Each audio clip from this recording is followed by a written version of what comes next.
Many of us start slowing down in our 40s, but today's guest was going all in. Tony Medrano was 48 when he did his first Ironman. Today, he runs a company that uses AI and peptides to optimize health, performance, and longevity. Before that, he was a Navy officer and a three-time technology CEO, which drops him right in the middle of the question we keep circling back to on this show. What actually builds a man in the second half of life? So today we're going to get into training in midlife, foundations to health, peptides, and AI. So let's get into it. Hey, Tony, welcome to the show. Thanks for joining me today. Yeah, it's great to be here, Jonathan. So I wanted to have you start with the story. I read that you did a Ironman with the functionality of one arm. So that kind of intrigued me starting off. So tell me the story behind that. Yeah, sure. Well, an Ironman triathlon is the longest triathlon. It's 140 miles, swim 2.4 miles, bike 112, and then run a marathon all in one day. It takes average people like me 16 hours to do it, and Olympic athletes like 8 hours or so. I signed up for my first one in 2019 on a dare from a Stanford Business School classmate of mine that is a world champion. She's done 35 or so full Ironmans by now. And it was 90 days before. So she did it as kind of a joke dare, but I took it seriously. It was going through a divorce at the time, so it was a good thing for me to focus on. Good for endorphins and to be fit and focused. And 6 weeks before the race date, I was hit by a car while I was cycling, separated my Jeez. right shoulder. I got T-boned, went over the car in slow motion, upside down, still clipped into my bike. I can still see it and feel it right now, and came down in a barrel roll, but you can see that's Wow. my Okay. collarbone sticking Yeah. up right there. It hit the pavement hard. And didn't break skin, didn't break a bone, but it sounded like a rubber band snapped, and it was my ligaments that hold collarbone and shoulder blade together. You don't really Right. know that those are two separate bones, Yeah. Yeah. but they are. So that came apart, but it focused me more. I decided that for sure I was going to do the full Ironman, but I had to learn how to swim with one arm, which is not easy. And then I had a tri bike, and I thought I could change gears, but you have to get down, into aero position to change gears, and I couldn't do that. So I ended up biking in one gear for most of the race too. You know, uh, when I got to the marathon, I was so glad that there were no more moving parts, but I still had to run the marathon with my fingers locked behind my head like that for the whole way. So it was a little slow, but I made the cutoff times in all three. I made the swim, swimming side stroke with one arm, cycled very slowly to keep my shoulders locked in so there was less risk. And when I finished, I was so excited. I signed up for the next one next year, and I ended up doing two more, and I'm training for my fourth Ironman now here 7 years later. It's been a great experience. What made you decide? So after getting hit by a car, most people would be like, "All right, I'm out." Especially being that you were 90 days out on a training schedule that usually can take quite a long time. What made the decision to just like I'm going to do this? Yeah, at that time, I was signed up for both a mini triathlon and an Ironman, and I'd never done a triathlon at all before. Never even clipped into a bike or swam in a competitive race. Um, it's kind of reckless, aggressive to sign up for a full Ironman going, without triathlon experience. But I wanted to do it. I had a backup plan, but when I got hit by the car and only had one arm sort of working, I doubled down and wanted to overcome that obstacle and see if it could be done. So it was more of an intellectual challenge to see if I could actually hack it and make make the cutoff times for all of those. So it definitely increased my resolve and focus on doing it. I abandoned the mini triathlon, focused just on the Ironman. I was in such great physical condition, cardiovascular condition for a regular guy, not for an Olympic athlete, right? But that I didn't want to give that up, and I wanted to it didn't even cross my mind to give up, which is weird. But I at the pre-race brief, I still remember this moment. There were about 2,000 of us competitors there, and the brief captain went through the logistics of the race on a map that they do. You can imagine all the safety concerns and the course. And then at the end, he asked a question. He said, "Well, everybody, raise your hand who this is your first Ironman." And about 100 of us out of 2,000 raised our hand.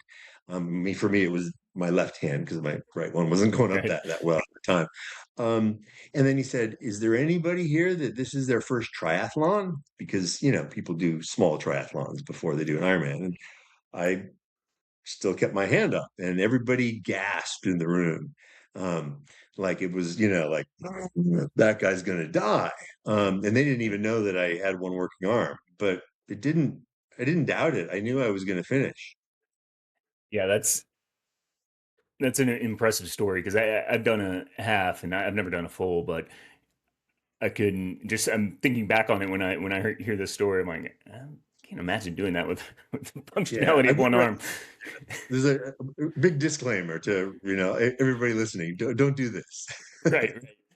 So you were 48, is that right when you ran that Yeah, one? And that kind of lit the fire to do some more. So now we're here 7 years later. What does your training look like now, or how has that evolved over the 7 years or so? yeah. The big difference in my training this year is, well, let me step back a little bit. I'm trying to balance this with, an executive job, right? I've been either VP of a big publicly traded tech company or CEO, co-founder of a smaller company since then. And it's hectic. You're flying, you're working 24/7, so fitting it in is hard. So I'm trying to do the, minimum amount to still finish the Ironman and be safe, right? Unlike professionals who train all the time. So I eat very right during the season and say the 6 months before, and pretty good. I used to drink more beer and wine until this year, and I'll get to that a little more because I think it's really important. And I trained normally in the off season, but when it comes to the season, about 4 or 5 months before, I start 3, 4, 5, 6 hours of cardio a day. I do a lot of that on stationary equipment because I can be close to my phone and my desk and do on a stationary bike just to keep Right. my cardio up. And then I pop in for the skills and to hone things a couple weeks or months before. I'm not racing to win, racing to finish and still do well at my executive job. This year, the injuries started to add up. I tore my meniscus 30 years ago in military service. It was always inflamed, and it would, cause me extra recovery time. I put on some weight. I usually race at 200, and I was up to 220 this year. I'm only 5'10". I'm built kind of more like a running back than a endurance athlete, but I was extra heavy and kind of inflamed because of the injury. So I started peptide therapy, specifically BP 157 and TB 500, the Wolverine stack that Joe Rogan's talked about, and Andrew Huberman and Gary Brecka and whatnot. Um, that was my first introduction into how peptides can help repair injuries. It helped my knee. In 2 weeks, 30-year inflammation was gone. So I tried a GLP-1 to knock off some weight because I sure needed it. Um, I lost 40 pounds. I'm 40 pounds less than I was, 6 months ago, in better shape than ever at 55 now, 20 pounds below my normal race weight, which would be 200. And part of that's because I stopped drinking and craving bad food. One of the unknown things about the GLP-1s, especially retatrutide, is that it works on the hunger receptors and the craving receptors. So it's reduced people's cravings for alcohol, gambling, libido, other types of things unexpectedly. But for me, that's been a huge benefit, and it's really helped my performance. I'm much more focused, and now, of course, lean and fixed too. When you're 55, injuries add up.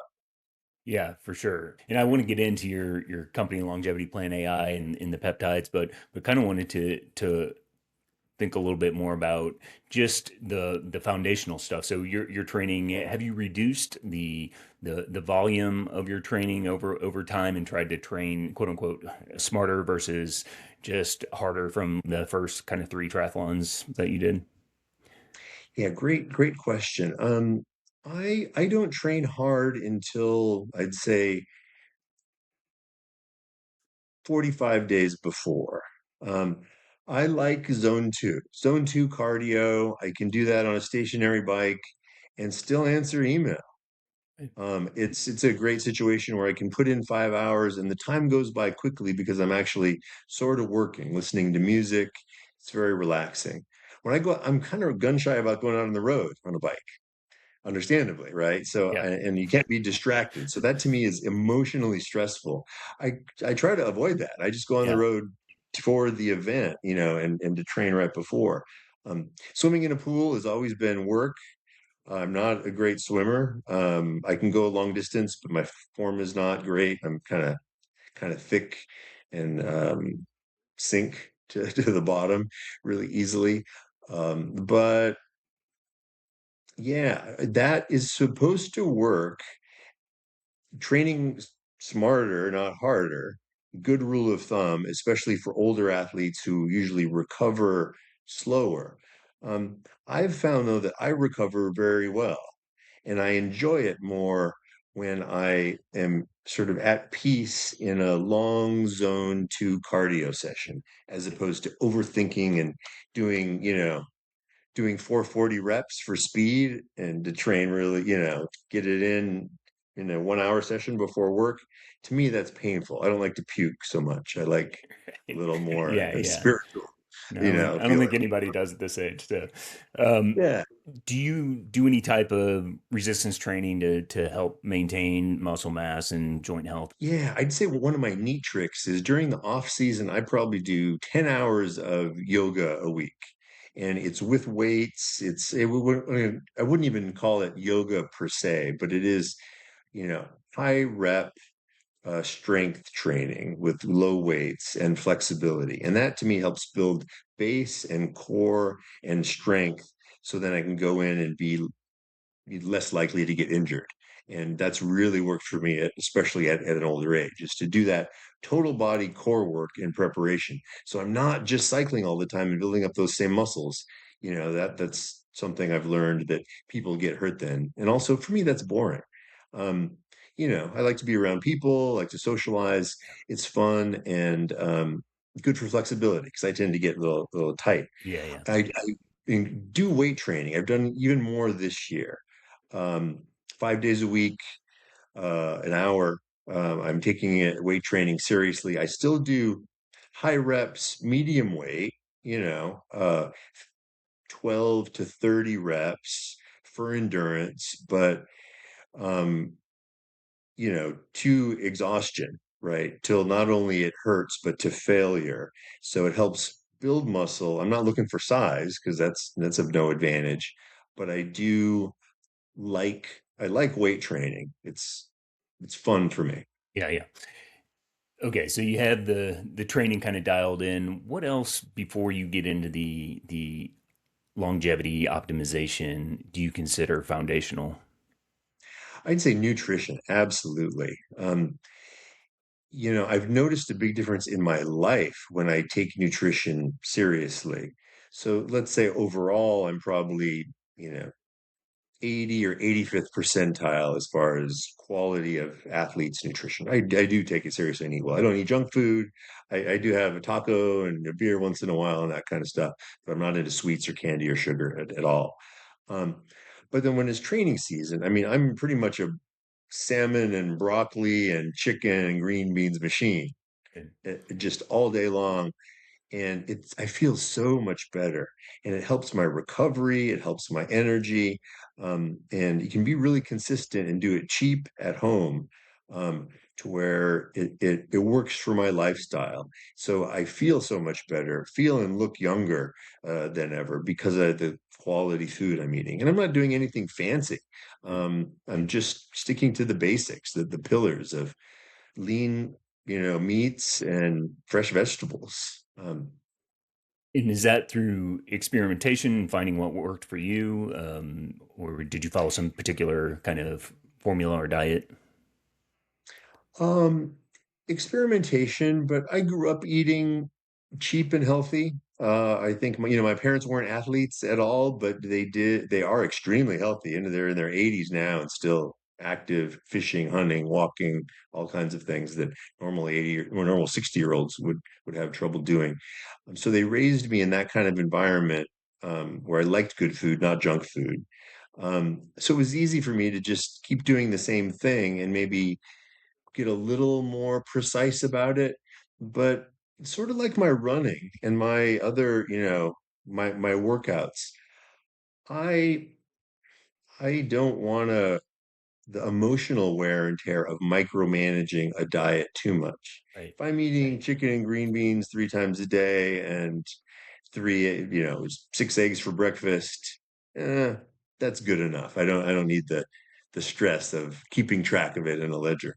Yeah, yeah, and I mean the caloric burn you probably are experiencing each day too. You have a little flexibility on that side. So what else is foundational to you? So you're a CEO of a tech company. You're training for an Ironman, which requires a lot of time. What's your sleep look like? Yeah, sleep. The reason I don't mention it as a pillar is because it's my weak point. I Yeah, try to avoid it. I know I need to sleep better. I enjoy sleeping. I wake up usually 10 minutes before my alarm is set, whatever that time is. And I'm happy to get up and I want to do my workout or do my job. So I'm excited about life. Um, I just have never been an 8-hour sleeper, and this has gone back, to childhood and to my military experiences for sure. Um, I would recover even better if I didn't sleep. I know the science behind it, and yeah, yeah. I do struggle with trying to sleep better. Is there anything you're kind of doing? So if you are in that 6 hour range, are you kind of doing anything to like help facilitate the sleep when you are in that range, so you're not like having crappy sleep during the 6 hours? Yeah, I've toyed with different supplements. I found out that supplements in the afternoon or before bedtime don't work for me. Any kind of things. I'm very caffeine sensitive. That's another thing I stopped because of the GLP-1s is drinking coffee. I don't need it anymore. I'm so energetic with the clean energy. Um, so I don't do anything fancy. What I've noticed though is if I eat cottage cheese or some type of protein before bed, it helps. Instead of that rule where you shouldn't eat before you go to bed, which I think doesn't apply to endurance athletes because you're getting up to work out 4 hours. You need to eat before you go to bed. I found that cottage cheese works pretty well for me. Good, something so I'm not hungry. Because I used to wake up hungry all the time, get up, have something, even if it's a healthy snack. Now you're awake. Now you're awake for an hour. That kind of ruins things. Yeah. Okay, so let's shift gears a little bit. The audience of this podcast is middle-aged men. Some of them are athletes, some of them aren't, but some of them are trying to, get better physical condition, eat better, lose weight. So all of those things that you kind of like talked about. So we know the foundations, right? The nutrition, the exercise, the sleep. So let's talk about optimization. So your company, LongevityPlan.AI, is really built around kind of optimization for athletes, but also I think the way you've kind of democratized it, it's for every person who considers themselves an athlete or wants to just be healthier. This could potentially work for them. So could you start by telling us what LongevityPlan.AI is, what it does? Sure. So Longevity Plan AI, we're an AI powered peptide company. We supply over 50 peptides, both FDA approved and research only to individuals so they can optimize their health and then hack themselves and use AI to develop the best protocols for them. So there's a lot of mystery around what peptides do and how they can be applied to athletes. and everybody's use case is different. Endurance athletes are way different than bodybuilders and weightlifters, and somebody with injuries may be different than somebody that needs to lose some weight. There's all types of use cases like for sleep or for mitochondrial optimization, for speed. I have one athlete. It's a client who's trying out for the Olympic team right now. He just made a cut on the backstroke. Really exciting to watch. His use case is totally different than mine as an endurance athlete, right? He's a sprinter in the pool. Um, so what the AI does is it will take your goals and then connect with your wearable data, and you can take a genetic test through our site, upload your lab reports, your DEXA scan, VO2 max information, all into a digital twin. And that digital twin allows you to biohack yourself digitally before you start experimenting on yourself with different supplements that cost money or different things that are risky and time consuming. So that's really the goal, is to enable biohackers to test out some peptide protocols without having to buy peptides. And then if you take a genetic test, you can tell which are supposed to work for you, so you can actually save some money and learn what's right for your goals. Because everybody, I shouldn't say everybody, but a lot of people are experimenting these days. And the right way to do it is experiment digitally before you experiment physically. So I get a ton of questions on peptides from clients. It's obviously in the media a lot. Huberman, like you said, Joe Rogan. So a lot of the mainstream media personnel talk about it. So can you explain what peptides are and maybe a couple of the main use cases that we found so far with them? Yeah, absolutely. Well, the human body makes over 7,000 peptides. So peptides are things that are made in every human. That's what makes them, theoretically so much safer. You already have them inside, so you're not injecting something or taking something via a pill that's an exogenous drug. Um, of those 7,000 peptides that we all make and have, about 150 of them are out there being used for various things like insulin, collagen, Ozempic, three popular peptides. What a peptide is chemically is a chain of amino acids. And what we remember from high school biology, maybe, is that amino acids are the building blocks of proteins. I think of an amino acid as a Lego, and a peptide is like 2 to 50 Legos put together into like a Lego house. And then a protein is like a Lego neighborhood. It's much bigger. So a peptide is just a small protein. It's a chain of amino acids.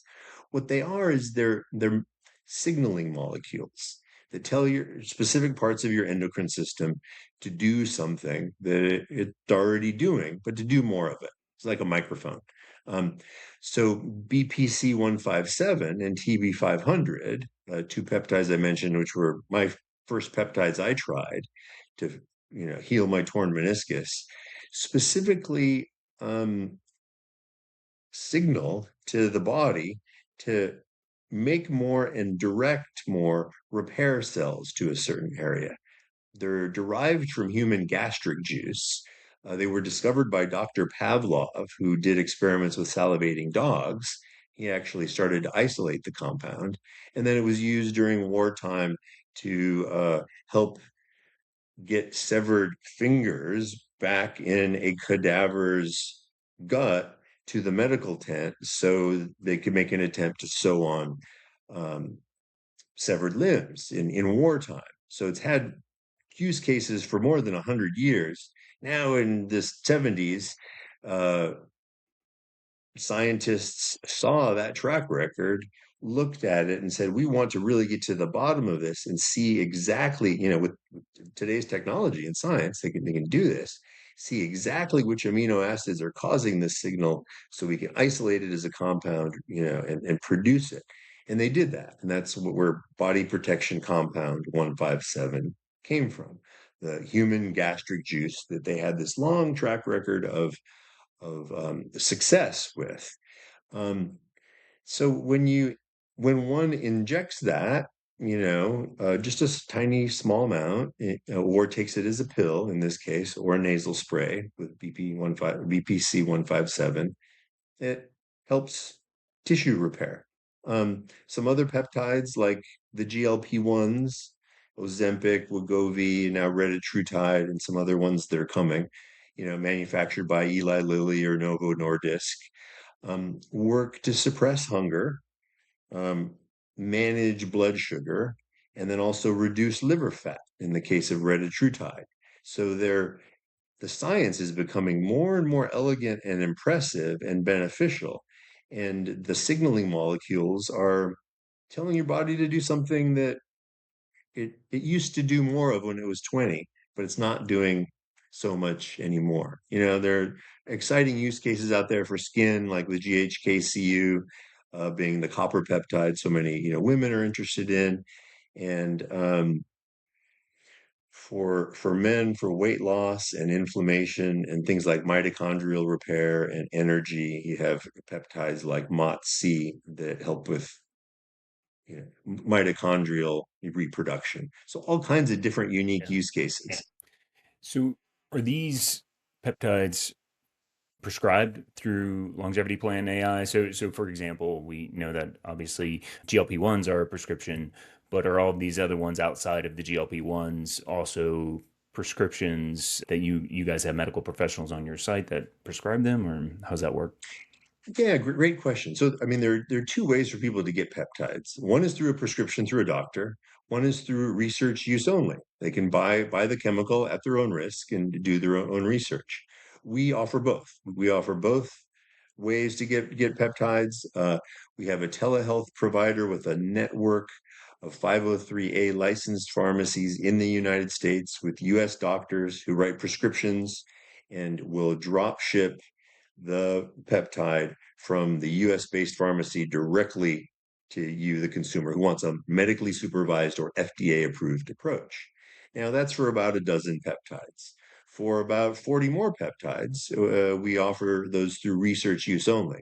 And that is the user elects to learn more about them at their own risk, can purchase those peptides through our site. They are sent directly to the user to do with what they want. There is in that research use only category, there are both FDA approved peptides and not FDA approved peptides. They're still, for research. Um, some of those, like BPC 157, which is not FDA approved, although it has been prescribed for decades. Same with MOTS-c that I mentioned and TB 500, along with Selank and CMAX, Epitalon, another one, that were all analyzed by the FDA actually about 3 weeks ago and moved from a category 2 to a category 1, which means that um, compounding pharmacies in the US were going to be likely allowed to compound them for prescription. So there's so many complex classifications having to do with the FDA, but the bottom line is peptides are moving into the mainstream and are being recognized by the FDA, and they've been recognized and used by millions of people. But each one is different. Each one has a different use case, a different safety profile, different benefits. So the answer is basically yes. Users, we believe in freedom of people to, uh, achieve their own health comes in their own way. So they can choose which way they want, or if they just want to read about it, they can do that too. Right. And then are the ones that you kind of talked about outside of the GLP-1s, are they all pulled together through a compounding pharmacy, or are there pharmaceutical companies that are producing these, and where are they produced? Yeah, the ones we work with, the suppliers I have are all US based.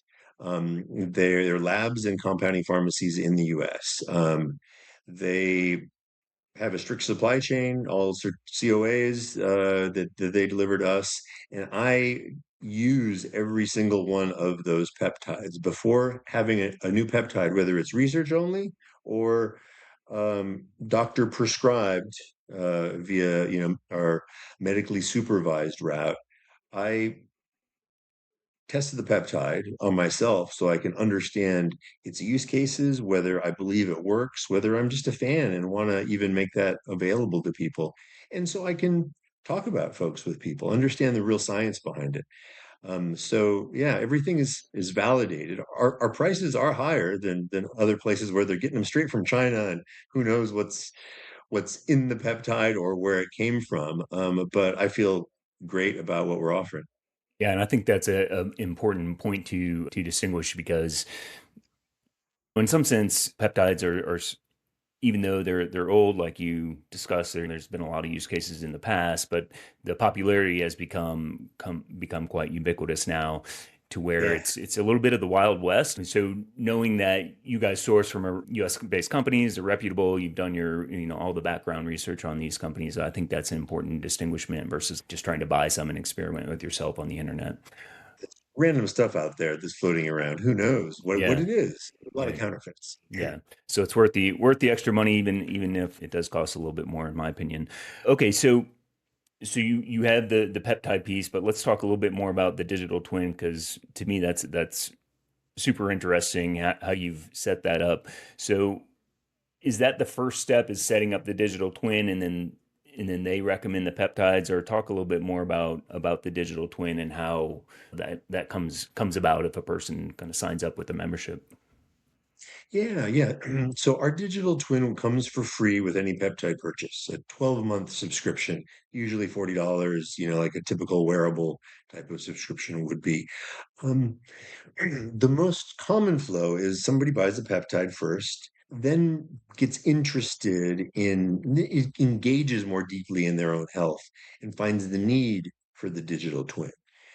Ideally, somebody would come in on day one, take a genetic test, set up their digital twin, wait for the recommendations, and then start buying peptides. But in reality, that's nobody does it that way because people want to see, is the peptide right for them? Does it work? Is this worth all the trouble? And then once they do, they start realizing, oh, I kind of want to hack this. I want to get more into it. I want the nuances the digital twin can provide. So I'm going to connect my wearable. I'm going to upload my lab work. I'm going to do these more things and create a twin of myself so I can bio. People don't do that on day one. They want to say, I've heard this GLP-1 thing. Can I really lose 20 pounds and still feel great? Does that, is it real? And then just like myself, and then you're convinced because you should be skeptical. I certainly was. But after I fixed my knee and I lost 40 pounds, got back in the gym 5 hours a day, days in a row, then I started to understand that it was worth doing all these other things, that it was for real, and that I was going to invest more time in it. So that's the normal uh, process for setting up. Now, once they have it set up, they have the digital twin to play with, to engage for educational purposes, to learn about their goals, safely and cheaply. It's really fun. So can the digital twin then help with training, nutrition? Like if you wanted to experiment with various things, that would be kind of the avenue you would take first, is like, okay, well, how does my digital twin react to this? And then let me try it on myself. Exactly. You would connect your wearable data, and you can imagine, say you're like me, you're training for an Ironman triathlon in November. And now what I do every day or week is figure out, well, what's my next training day going to be like? And you can set this out in Excel for the 90 days before, and that's always a good practice to plan, but it's never going to go that way because I have a shoulder injury. So I mean, I made this decision this morning. So I'm not going to swim in the pool. I'm going to do a stationary bike instead. I was going to do, shoulders and upper body weights. And I wasn't going to had to change that too. So constantly evolving because of injuries or work schedule, right? Maybe you can't do a long cardio session, so you're going to do half hour of HIIT instead. um, it's great for that. It's great for adapting on the fly because life is not something that's laid out in stone for Yeah. 90 days. Yeah. Right. And you said so you guys provide the structure for the genetic tests. Do you also Yeah. do blood work with that, or is that something a person can upload? Or A person can upload theirs. We will be rolling it out soon on our site, but you can okay. upload a PDF of your blood work. Okay. So what have you found, and you don't have to answer this if it's proprietary, but to be the most efficacious use cases that even men in particular are using this for? Like, what have you kind of found that, or maybe what surprised you with some of these use cases? Um, the biggest surprise I had was when I took the genetic test. And the genetic test specifically said which peptides would work for me and which ones wouldn't, based on my genes. Nothing else. But that's a really authoritative, concrete answer. And since I had already been taking a number of peptides, about 10 at the time, I knew which ones worked and which ones, I thought maybe didn't, or I couldn't tell. And the genetic test matched up with my observational experiences on N of one, it's me, but it matched m- my results perfectly. It would have saved me a lot of money had I done it before. But I knew that that worked. And that was new knowledge. That's to me, I like that kind of scientific, factual knowledge.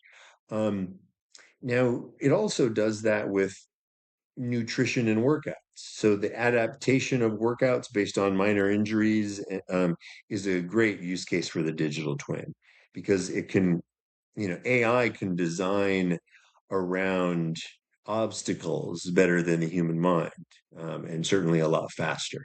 So to put in workout schedules and have AI give you some options because of an injury, for example, is a great use case that is surprising me too to this day. Okay. Yeah, that's super interesting. When did you start Longevity Plan AI? How long have you guys been in business?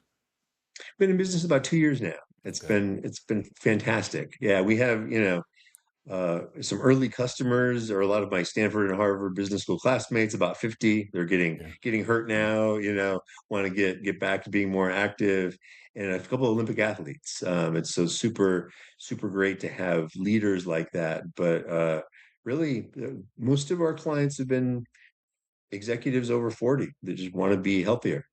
So, and that kind of leads to my next question. So, you've been a successful tech CEO. I think you had two or three successful exits.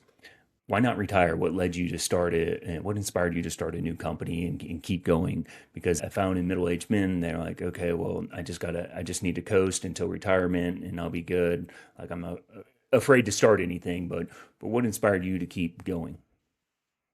Yeah, I just love it. I mean, this is a combination of my tech career being a startup CEO, an entrepreneur, and then being a fitness junkie, being an Ironman occasionally, when the season arises. Now I'm able to combine those two things and have a job that it doesn't feel like a job. This is just what I would love to do for the rest of my life.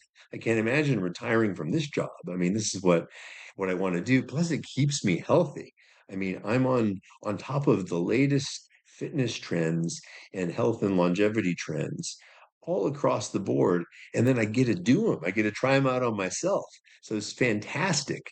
I mean, I feel like not that I'm never going to die, but I feel like I'm never going to stop getting fitter. I'm in line for personal bests, and, I'm in the best shape of my life right now at 55.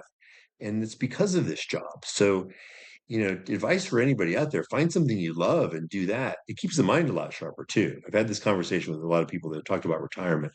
And the science is that those who keep their mind engaged in whatever it is, something that's reactive and very, you know, difficult, reduce the risks of dementia, reduce all kinds of other risks. It's the same, the mind works the same as the body. You gotta train it. And if you let it relax for decades, it's not going to go so well. It's better to find something you love and jump into it.